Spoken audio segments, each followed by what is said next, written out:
In this episode of Travelogue, I'm heading to Yushu Tibetan Autonomous Prefecture to visit the nomadic herders whose lifestyle is dependent on one animal, the yak.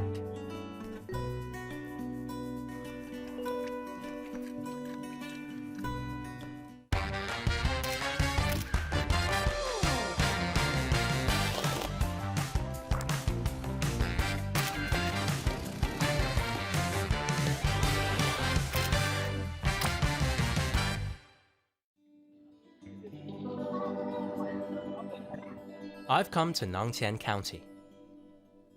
It's located in Yushu Tibetan Autonomous Prefecture, a frigid alpine part of Qinghai Province in northwest China that's mostly home to yaks and their herders. The vast majority of the people here are ethnic Tibetans, who maintain a traditional, nomadic lifestyle. That's why you'll often see tents dotted about the grasslands. I've talked my way into one that belongs to a performing arts troupe, who are here for a festival.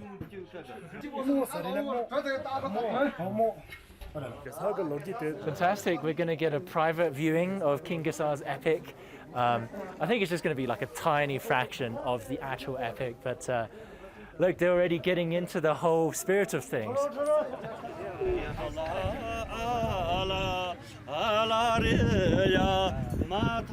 The Epic of King Gesar is to Tibetans a bit like what the Iliad is to Greeks.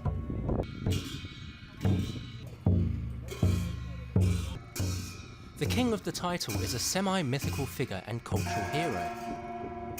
Tales about him are passed down by word of mouth, and I'm reliably informed that it will take several lifetimes to learn them all. Naturally, the occasion calls for a feast. So we've got a bit of a yak feast going on here. I'm sure it must look quite frightening for those of you at home who are not used to this kind of cuisine, but it's surprisingly not bad. The skin is kind of smoky and rubbery, and the cartilage inside is quite chewy, and it makes for an interesting contrast to the usually more leaner meat of yak. Yeah, you've got a nice variety within your yak meat spread. 最理想的是，又有点肥肉，又有点瘦肉，对对对对。哇，这是那个牦牛肚的最好的这块肉。就肚梁，就是肚梁。Very strong fragrance of grass, so I think it's not for everyone. It's like Marmite, I think. Imagine getting the wishbone from here. Must be crazy. You must have all your wishes come true. Nice bit of fat in between the lean meat. Here we go.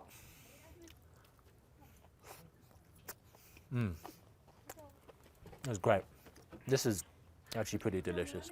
像牦牛的脂肪是黄色的，黄色的是。像其他的牛的，其他牛的就是白色的纯粹的。Okay. Obviously, Tibetan food, this kind of food, is not really made for vegetarians, is it? Lots of protein. That's why everyone here is so muscular, very stout. No doubt the diet is helpful for surviving the bitterly cold winters here. Thankfully, the summers are perfect, so that even the little monks from the nearby monastery are allowed out to play.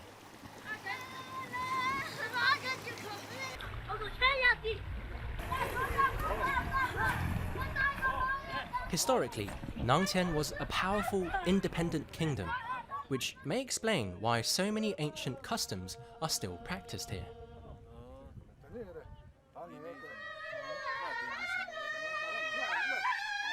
Such as this 1,000-year-old dance. A relic from a long time past. 同啊，得说啥来呗？这个囊庆这个嘛，在我们藏族舞蹈里面的话，应该算是特别古老的、特别重要的一个舞蹈。对，感觉其实挺隆重的，他们跳的唱的时候。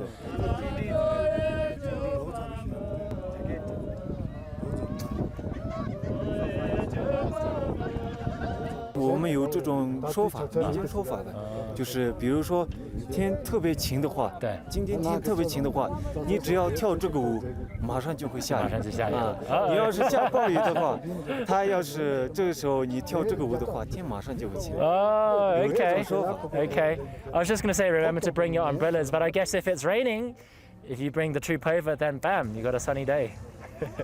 So we've come to see the world's largest black yak tent, which is actually next door. These tents, they used to be very common on the grasslands, like every nomadic family lived in one of these black tents, but they're not as commonly seen these days because it takes a lot of time and effort in order to build these tents. And these two gentlemen made the world's largest black tent out of the fur of 7,000 yaks. It took them 3 years to complete. This gentleman, he's the main, he was the main designer and architect of the tent, and he made it happen. He's their uncle and nephew.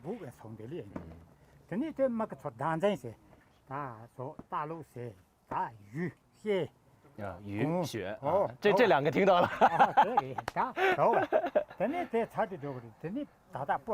这个黑帐篷，一般就是牧民他们怎么制作呀？他们自己都会吗？还是会专门比如说请老师这些？专门要请老师是吧？这个不请老师的话，有些地方的话，他们这个样式就做不出来这样的样式，还得专门设计是吧？这几天我们那个蛋白补了很多。夏天的话，我们就是要搭起来，6月份开始要搭起来，然后就是10月份10月底就开始又要把它拆，然后搬迁要拆，然后就是又到那个房子里去，是这样的。Like polar bears, yaks have 2 coats of fur, allowing them to survive in Arctic conditions. These black tents are made of the coarse hair found in the outer coat. In the hands of expert craftsmen, it can be turned into tough, waterproof fabric, which is then used to make tents and ropes.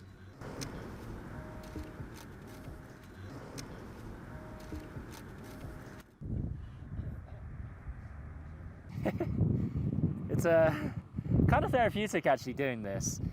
Just chilling out. I can imagine kind of just chilling out with your mates, you know, having a chat and sorting the fur from the down. But it can get quite stressful at times because, you know, imagine straightening your hair like non-stop, getting rid of all of the knots.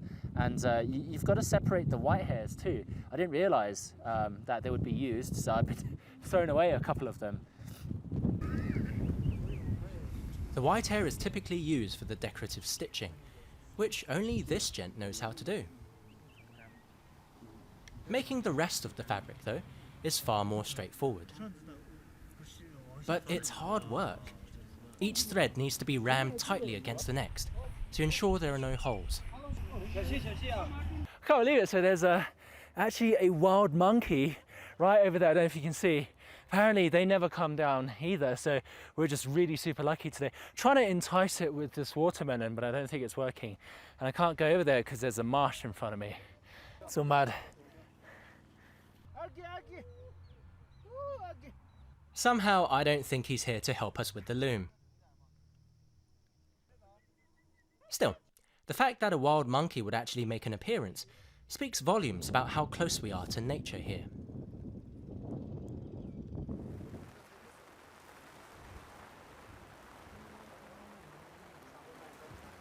Welcome to the world's largest black yak tent. I kind of feel quite powerful standing up here on the podium. So this tent is 1,838 square meters in size and can sit over 700 people. Although today I don't have much of an audience, but you know, you work with what you have. So basically this is a gigantic version of the tent that yak herders use normally.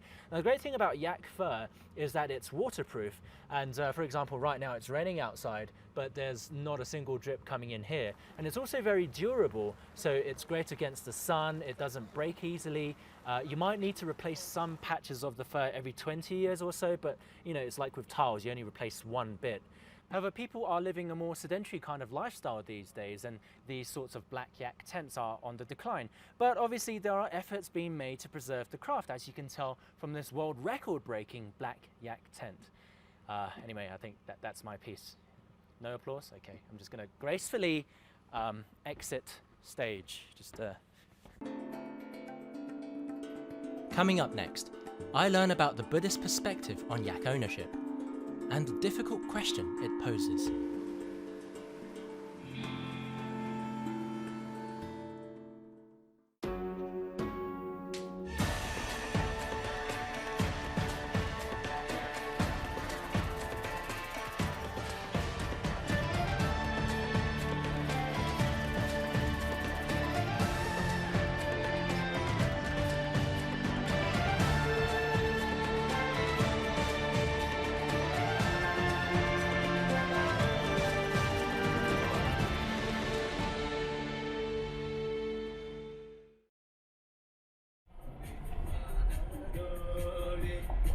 A large part of Tibetan life revolves around Buddhism, which forbids the harming of any sentient beings.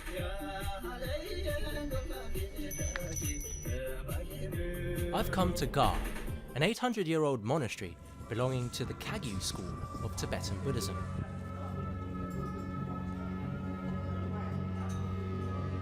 I'm curious to find out what their stance is on the meat-heavy diet of this region.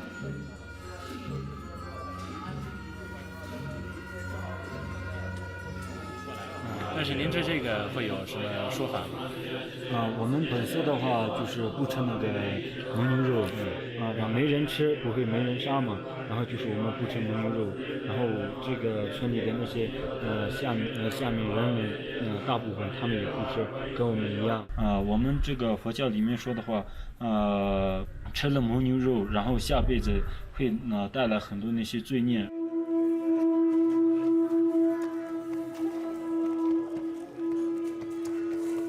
Buddhism teaches that we live in an endless cycle of life, death, and rebirth. Buddhists believe that our actions from past lives carry over into this one, causing us suffering and affecting our next rebirth.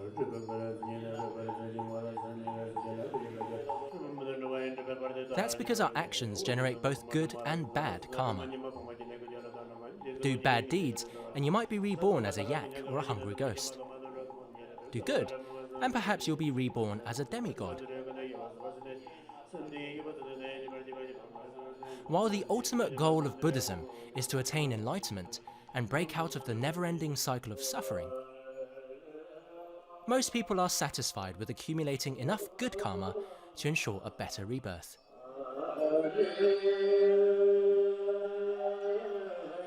In fact, this monastery does own some yaks, but here they're given their freedom. The animals are allowed to live out their lives, and their calves can drink their fill of milk.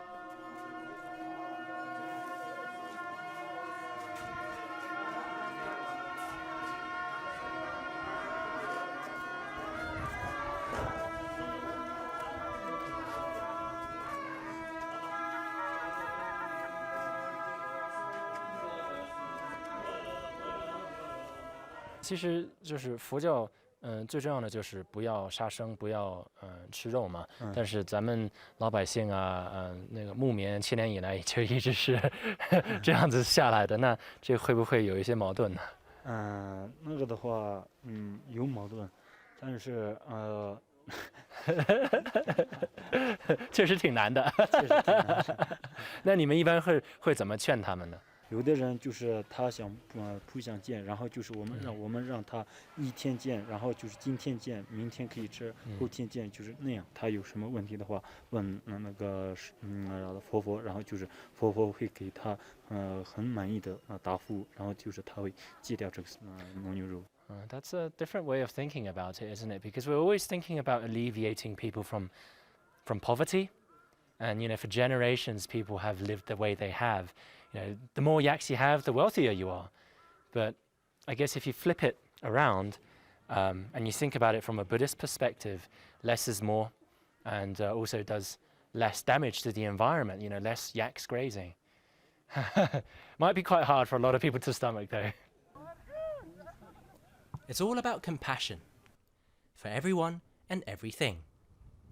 No wonder the wildlife here is so tame. Don't be scared. We're all right. We're okay.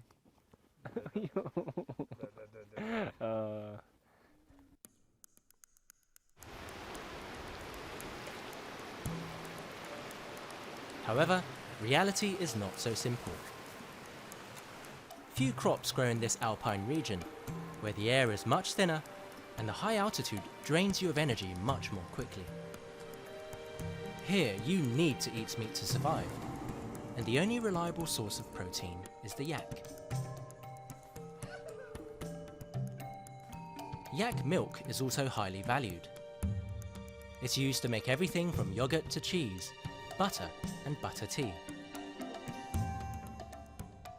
What's more, young children are given fresh milk to strengthen their bodies, and the sick and elderly are fed meat to help them recover.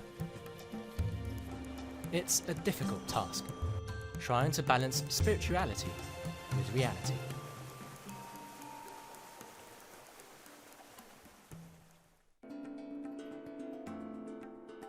Coming up next, I explore the importance of yaks to the local economy and discover a new initiative that's promising to boost incomes.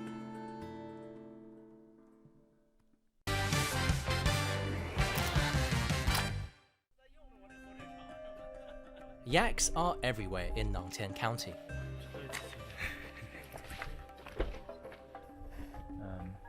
Obviously the yak knows what's up. Not very happy to be sold off because we'll have a very short future.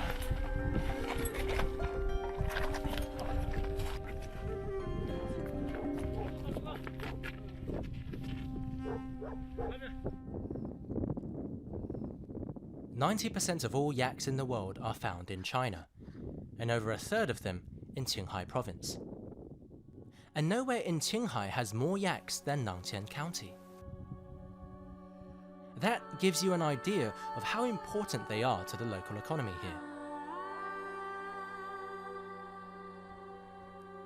I'm told the grass here is special. Unlike regular pastures that comprise just a few dozen types of grass, there are over 100 different grasses here, most of which yaks can eat.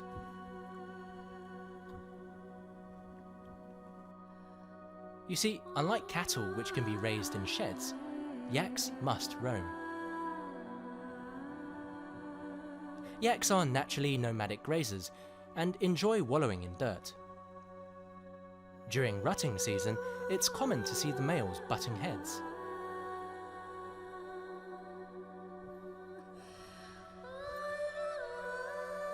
And despite being fairly domesticated, they're still the true masters of this environment.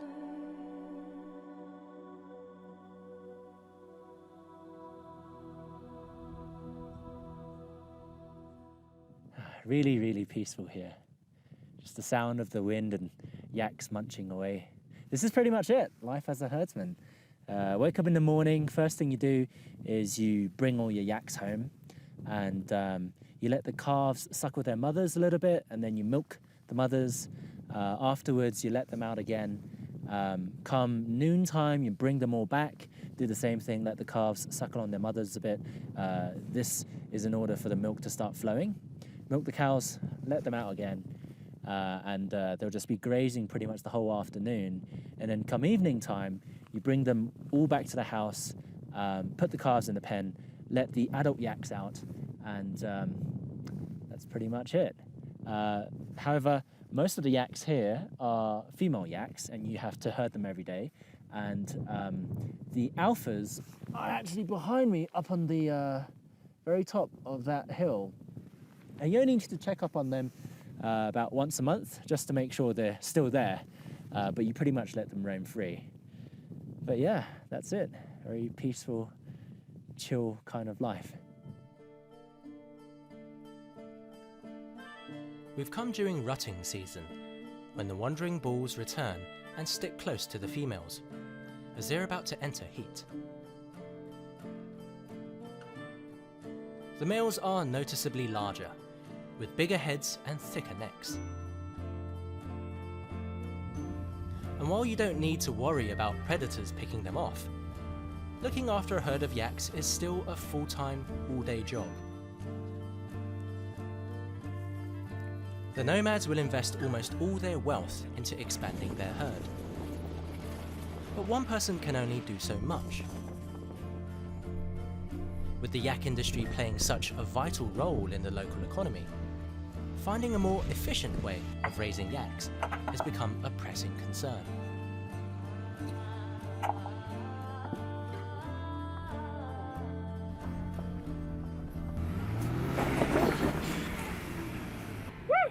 We're supposed to be going to a yak cooperative where a lot of villagers have kind of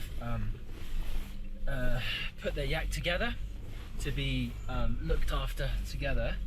Didn't realize that there would be no road leading to this cooperative. So that's why we're having such a rocking time.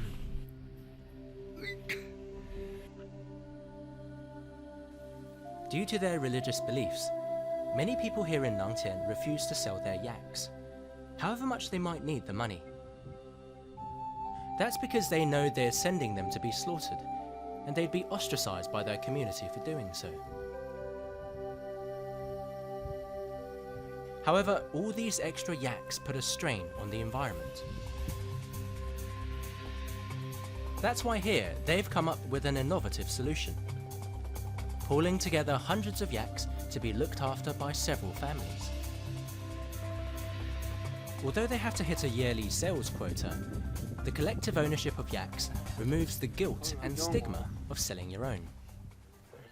After all, everyone else's yaks are being sold too. It's a potential game changer for Nangtian, which is still one of the poorest counties in China.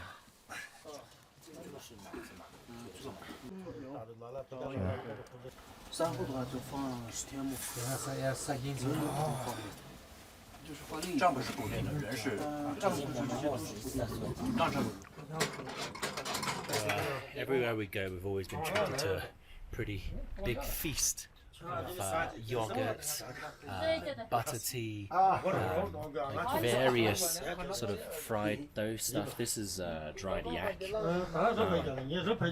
and it's honestly pretty amazing here because, you know, a lot of the local herdsmen, they're not that well off, but no matter who you are, as long as you're a guest in their home, they will give you the best of what they have.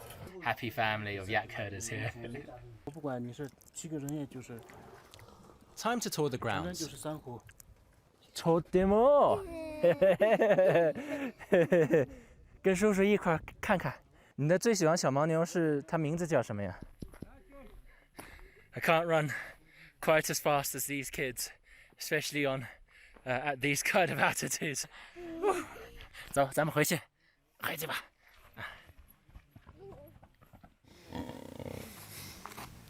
So I've come to a cooperative where 3 families form a unit, and they spend 10 days at a time living in this tent and looking after a communal herd of roughly 400 yaks. So in the past, people owned their own yak herds and they had to take them out every day. It was a lot of work, but here it's sort of a new model of yak herding where people work for 10 days and then they have 20 days off, so they have time to do their own thing, and they also make a better income. So this potentially could be a new model of yak herding, which may be the direction that this industry is going to take in the future. Blah, blah.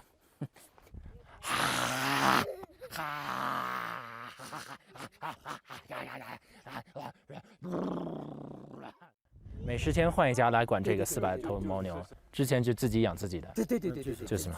那哪个更好？这现在好着。现在好着。现在真强的好着。现在更容易一点了，是吧？我们搁自己的时候，我们天天看呗。现在我们10天放假就这么。那剩下的时间干什么呀？这剩下的时间，这我们夏天的时候挖个白木嘛，挖个冬虫夏草嘛。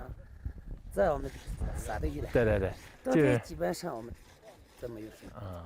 主要就是加入了这个工作社之后，就时间多了很多，也可以做自己的事情，而且现在的散见的现在就是经济也比原来好一些，对，就是嘛，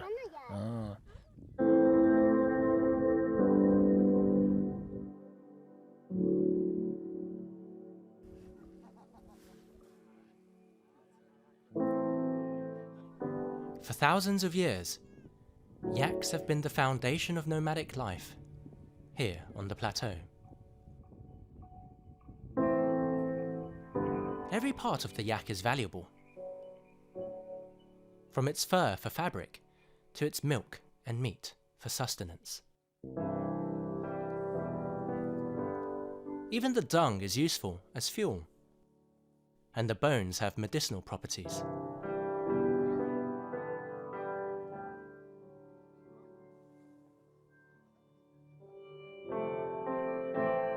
It's hard to believe this kind of lifestyle still exists. Just humans and animals and nature.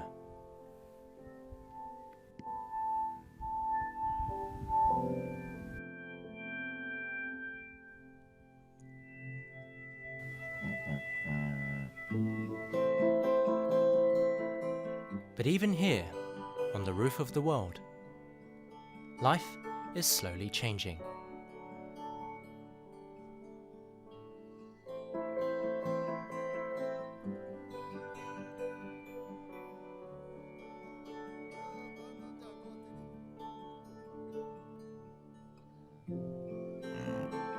What to choose?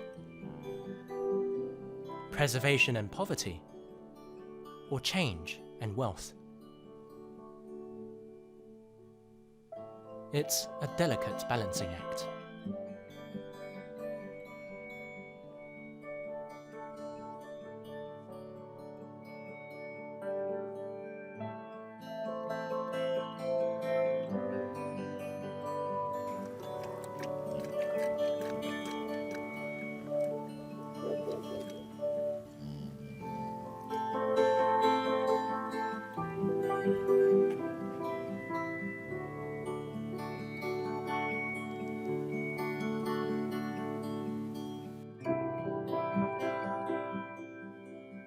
Although I've obviously spent less time with yaks compared to the people here, if there's one thing I've learned is that without these animals, there'll be significantly fewer people living up here at these altitudes. I mean, for people who own yaks, these animals are treasures. Every single part of the animal is used, and more yaks means more wealth.